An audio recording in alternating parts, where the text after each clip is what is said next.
Luis, thank you so much and welcome to the podcast. Thank you, John. Thank you for the surprise invite. I started by following you, and yeah, but it's an honor for me to be here in your podcast. Well, it's a pleasure for me to have you here. Why don't you go ahead and share your first insight? Sure. So I'm with Jollibee, and for those of you who probably don't know Jollibee, we're a restaurant company. So I kind of want to start with a little bit background, John, if you don't mind. Please. I'm not sure if everyone knows, what Jollibee is and what we're about. So we're a brand originally from the Philippines. We've been in existence. Coincidentally, we're celebrating our 45th year of existence this year. And since then, we've grown. We've built 16 brands in the portfolio, close to 7,000 restaurants all over the world, 34 countries, if I still remember it right. Um, and So we're a food company and we're a restaurant business. So a lot of the insights that I'd like to share today is really about that and centered around it. Probably the first insight I'd like to share to everyone listening is really about and we call it mastery of the fundamentals, right? So we're a restaurant business, and there's so many things that go around a restaurant business right now. It feels complicated sometimes, and it kind of is when you think about it. But I always say, when you strip out everything that makes it complicated and complex, there's really just a couple of things that you need to do right, and we've kind of tried to do a mastery of it, and in fact over deliver on it. And for us, it's really just a couple of things: superior tasting food, great value, fast, friendly, warm service, um, convenience and accessibility, and probably the fifth one would be um, restaurant ambiance and experience. Clean restrooms, clean dining areas, energy when you come into a restaurant. These are kind of the five things we um, hold very important to us, because we're a restaurant business. And again, like I said, there's a lot of things around that, right? So, from an operator or a marketing standpoint, there's all these new tools, so to speak. Social media, AI, communications, PR, advertising, etc. Um, those are all things that, in our view, enable us to be able to serve the customer better. But these five things really are what's key for us, and if we do a great job at them, then we think that we're able to take care of our customers properly, give them a joyful, delightful experience, and then all the other tools are really for us to enable that experience and be able to address any challenges and issues that come up. Yeah, it's interesting. You said five things there. So a couple, if I were to just broaden out, you said great food, which is just like saying a great product. You have to deliver on your product promise. The Exactly. atmosphere and the ambiance of the restaurant, which is like the same thing as the user experience or the UX that you might think about. And Exactly. I think if I take away what you're saying, it's all these other tools such as AI or social media or search or whatever tools you're looking at. Those really just enable the fundamentals of why people buy your product, why they share your product. So it's not so much about saying, how do we build AI into our business?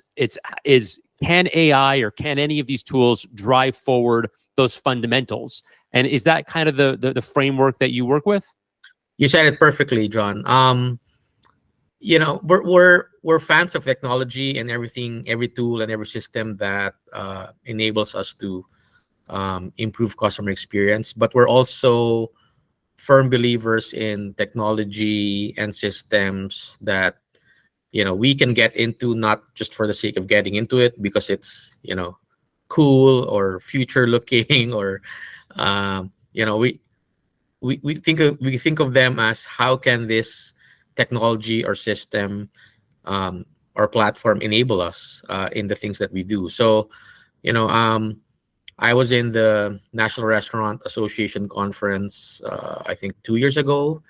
And if you've been there, there's like, I don't know, more than 1,000, probably technology experts and partners and vendors that presenting all of these really nice, cool systems and platforms. And I was like, um, there's probably 1,000 of them, and probably three of them that you actually need, right? So, there's 1,000 cool stuff, and if you strip it off, what you actually need, there's probably three or four of them, because it depends on the system that you run. It depends on the how the dependencies of your other systems and platforms and technology, right? Or at what stage you're from in your digital transformation.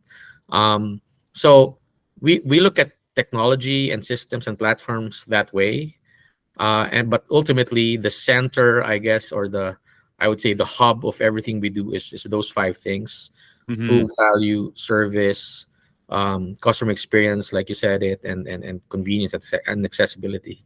Hmm.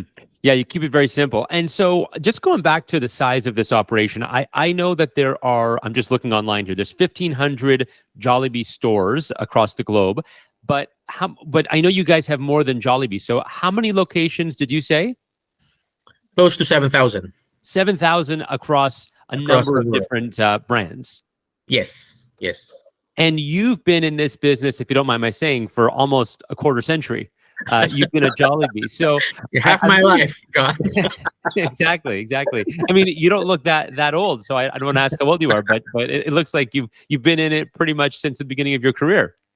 That's true. Yeah, my story goes way back when I started in sales, right out of college, and then and I'm not shy in sharing this because I share this all the time. I guess one of the things that I learned early on was really go where your passion lies, right? So 6 months into the job, I'm like, okay, I think I want to be in marketing because I want to be creating stuff that I'm selling, right? So um in a sales function, as if people who are aware of it, like you're kind of pretty much given what to sell, right? And there's not much kind of creativity there, which I wanted to have for my career.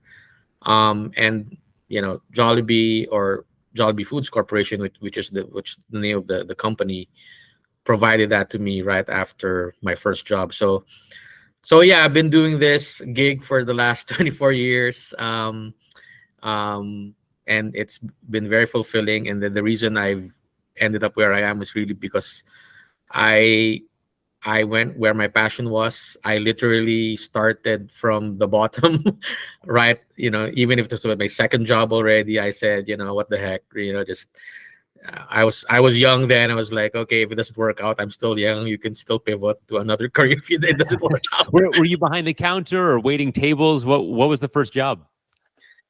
Oh, you mean at Jollibee? Yeah, Jollibee. Oh, I started in marketing, and Oh, you did? that's Okay. the whole. Yeah, that's the whole reason I moved. They said, okay, we have a marketing position, but this is like first level marketing position, level. I'm like, yeah, sure. I mean, if I don't start, there, then where else will I start, right? So I didn't really expect to be hired, like a manager position right away. So I kind of grew up in that, and kind of fortunately my career has progressed from then. So Yeah. been blessed to work with several of our brands in the portfolio. So I um want to ask you about that, Louis. So right now you've got you're SVP and marketing head for the U.S. market of Jollibee Foods Corporation, which is a number of brands that you manage just in the U.S. And these range from a fast food brand to a Michelin star rated brand that you mentioned. I don't know if it's in market or coming to market. How do you think about marketing? And is there a difference in marketing, a fast food restaurant to a Michelin star restaurant? Obviously, the creative is different, but is the marketing strategy very different as well? yeah, they vary. Yes, you're correct about that. They vary And again, the other thing that I'm a big fan of, John, is really consumer inciting. So they vary because they all serve a different need. They all have different need states that they address. They have certain spaces in their own categories, that they fulfill. So um, they're all restaurant businesses at the end of the day. So again, um and that's why I keep coming back to those five fundamentals. They're all the same wherever you go if you're a restaurant business, but they can be different in the way that you execute them and strategize around them, right? So speaking to someone who say is into specialty beverages, is going to be different from someone who we're talking to about fried chicken, or say Chinese fast food, for that matter, right? That's one. Behavior is one. The audience is another, right? So um, pretty much all of our brands started, and their reasons for being here in the US were really because there's a pretty sizable Filipino population in certain states and cities here in the US, and also in a couple of provinces in Canada where you are. So that's why we have a couple of Jollibees where you are right now in Toronto, because we pretty much started that way, and then through the years, we've discovered that hey, great taste, great value at the end of the day is pretty universal, right? So there's obviously some tweaking here and there in terms of the palette, what consumers like or not like, food concepts for that Hmm. matter. But by and large, it's pretty universal. Fried chicken is universal. Yeah. You're right. So Um, let me ask you about that. So I actually live probably about 5 minutes away from a Jollibee, and it's not far from a Filipino community that lives in that area. And there are lineups outside the door. I mean, you can always see that the Jollibee is quite busy. What I'm curious about though is, are you marketing specifically to the Filipino community, or do you have people outside of that community also dining at Jollibee and your other restaurants? um, we started marketing to the Filipino community when we began. Again, I don't know if I mentioned this. As a company, we're celebrating our 45th year Yeah. in existence. As Jollibee in North America, in the US particularly, we're celebrating this year our 25th year. So in 1998, the first Jollibee in Daly City, California, in Northern California, that's where we started. And for the first several years, that was really who we were about. Like, hey, we're here to serve the Filipino community, right? And then as we found all along, we started getting, we started appealing to different types of ethnicities. They liked our food, they liked the way we served them, they like the ambiance in the stores. And so now today, we pretty much talk to anyone who's a fast food, who's a chicken, food lover, whether you're Filipino or not. So I guess that's why you're seeing, that kind of audience in the Jollibee today. Hmm. Um, it's still predominantly Filipinos in a Filipino center or community, as you probably, you said you live like 5, 6, or 10 minutes away Yeah. from it. We've had we're now in locations where there's not much of a Filipino population anymore, because we've kind of extended that appeal even amongst the broader North American segment. Yeah, and it makes sense because if you think about it, if you go to an Italian restaurant or a Mexican restaurant or a Chinese restaurant, it appeals to everybody in that Exactly. location. It's not just the people who grew up on that food. Exactly. Yeah, Exactly. yeah, Yeah. I mean, I think in the beginning we were like, we weren't sure, to be honest. Like, I mean, are we going to appeal to a non-Filipino in the US, right? And I guess for a while we were okay with just communicating to the Filipino market, and it was excuse me, sizable enough, big enough.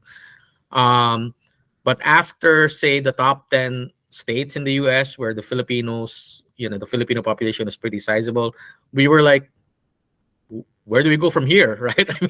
Yeah. Is this it? Or, and we have pretty big aspirations for the US and North America in general. So, we said, hey, you know,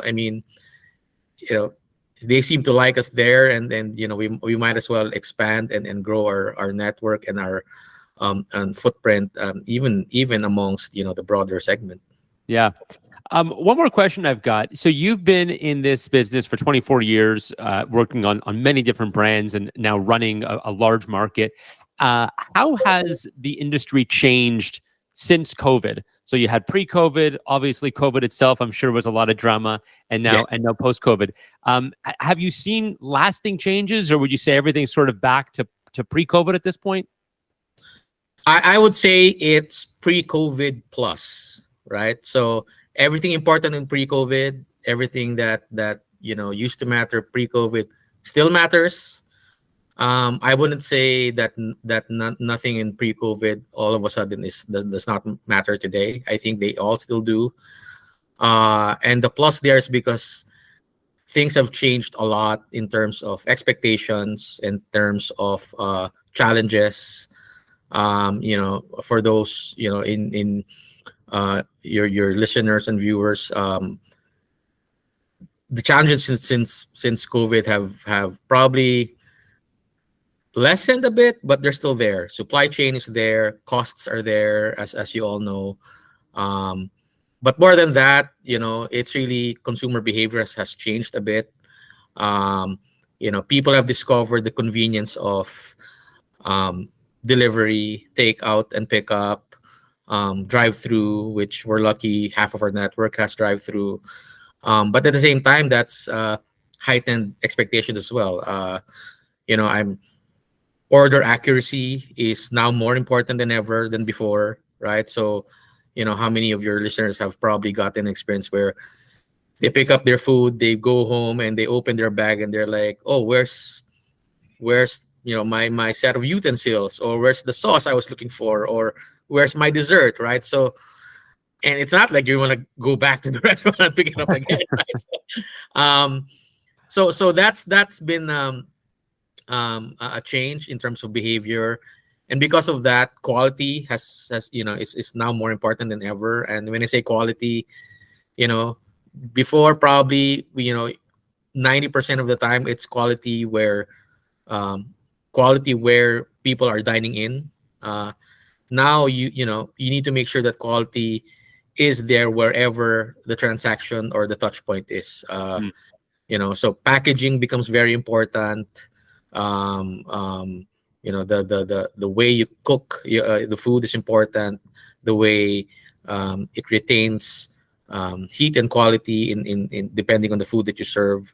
For example, our chicken is really built around crispiness and juiciness, and that's a challenge when suddenly you start selling it off premise, and then delivery and takeout. So we've had to adjust to a lot of those expectations, heightened expectations, I would say. It's not like they were never there before, but right now it's really more heightened because of the post-pandemic behavior. Yeah, that makes a lot of sense. The things that you could do on premise that were simple all of a sudden become more complicated now that you have to make the food, deliver it. There's a 40-minute wait time in the middle Exactly. there, and you don't have control over the vehicle of delivery necessarily. You're sort of trusting that it's going to be in the same shape it is now when it gets there. So yeah, it makes Well, sense. the good thing, quote unquote, with the pandemic was we were also forced to um, expedite our digital transformation, as probably some other brands have done. Um, I remember, I think 2 months right after the pandemic hit, all of a sudden we had delivery. Like it was part of the plan. We didn't plan it like that quickly. Yeah. So even that is a change. Like everyone expects now for you to have an online ordering platform. Everyone expects you to have an app. Everyone expects you to have rewards and loyalty program in your brand. So maybe it wasn't as obvious before or in the past, but now pretty much that used to be maybe like a competitive advantage pre-pandemic. Now pretty much everyone has to have it if Mm. you want to be considered as a brand for a QSR consumer. Yeah, so true. Well, Luis, thank you so much for sharing your insights. I encourage everyone to go check out Jollibee, and I have a feeling it's going to be getting a lot bigger because, as you said, you're still relatively small in the U.S. market compared to the rest of the globe. Correct. We hope to celebrate if things go well. We hope to celebrate our 100th store by the end of the year. Wow. And what are you at now? What number? We're at 90. 90. Okay. 10 more to So go. 10 more I to think go. 10 more to go. Yeah. I'm sure you can do it. I'm sure you can do it. Thank you. That's great. Well, thank you so much again. Let's end the recording there. Let me just pause that. That was great. How did that feel to you? Good? Good.